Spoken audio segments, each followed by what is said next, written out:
All right, good evening. TGI Friday, May 6th. Coming to you from the Memorial Wall in the courtyard here for our fallen. It is our Memorial Week. Next week will be DC's Police Memorial Week. So it was kind of fitting to have this conversation in front of this wall and that wreath, honoring our fallen from 2021. I will tell you this, if you weren't here, Wednesday's memorial, Lodge 7's memorial, was powerful. There was some impromptu moments, and the sad reality is the superintendent of police was a no-call, no-show. Didn't even have the courtesy to say he was not showing up. Whatever reason, inexcusable, but that's just the situation we are in currently. We honored 4 fallen officers: Ella French, James Feck, Joey Huerta, and Detective Joseph Tripoli. Now, those last 3 names didn't get much press because this department has still not done the right thing by those members, our members, and their families. Disgusting, but true. They all died from COVID-related illnesses. It's indisputable, but these families have been waiting 6 months, some of them, for an answer, to do the right thing, for this department to recognize them as they did our 4 other officers who tragically died in 2020 from COVID. We've been very fortunate that there was over a year separation before we had experienced another COVID loss, but we did. And for whatever reason, these 3 officers have not been treated the same as our first 4. The fight will not end. We will not give it up. These members deserve recognition. That is why they were put on our wall. Regardless of what other walls they go on, we were going to do the right thing and set the precedent. Hopefully, the city does the right thing.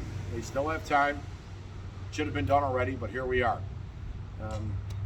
Stay tuned for that. But I will tell you, I firmly believe the superintendent did not want to come here because he knew the families of all 4 fallen officers were here, and he didn't want to answer hard questions on why he's avoided making those line of duty designations.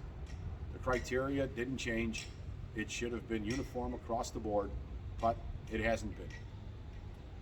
To make matters worse, as if you couldn't get worse than that, yesterday in Springfield, for the state memorial, it was located inside the state library because of the weather instead of the memorial. All 11 officers from Illinois were honored. Our 3 were not included right now. They're under review by the state. We'll see. Hopefully they get added to the wall next year.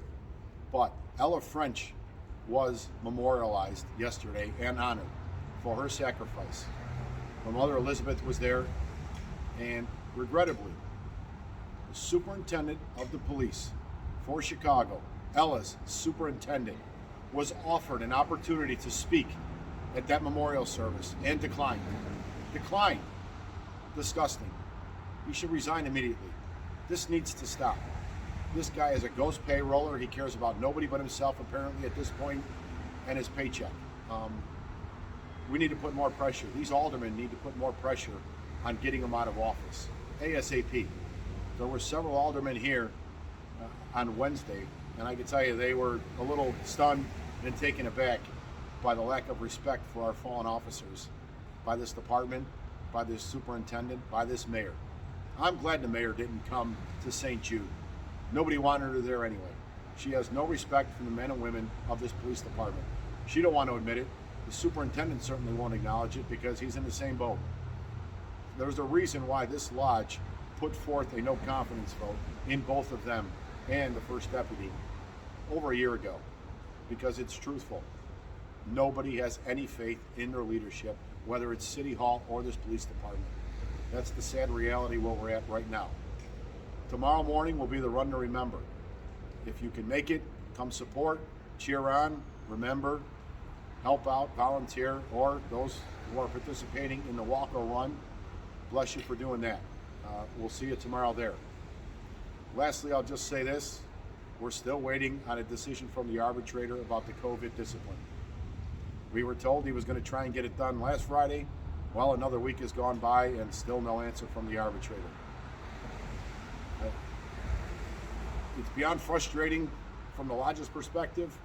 I can only imagine what it's like for our members. We're certainly trying our best to get a complete resolution for the discipline when it comes to the COVID policy. And lastly, we began phase 2 conversations for the contract this morning. With the National Memorial next week in DC, the process going forward is going to be starting on the 23rd. We'll start having date meetings and kind of knocking off subject matter proposals and see how quickly we can get these done.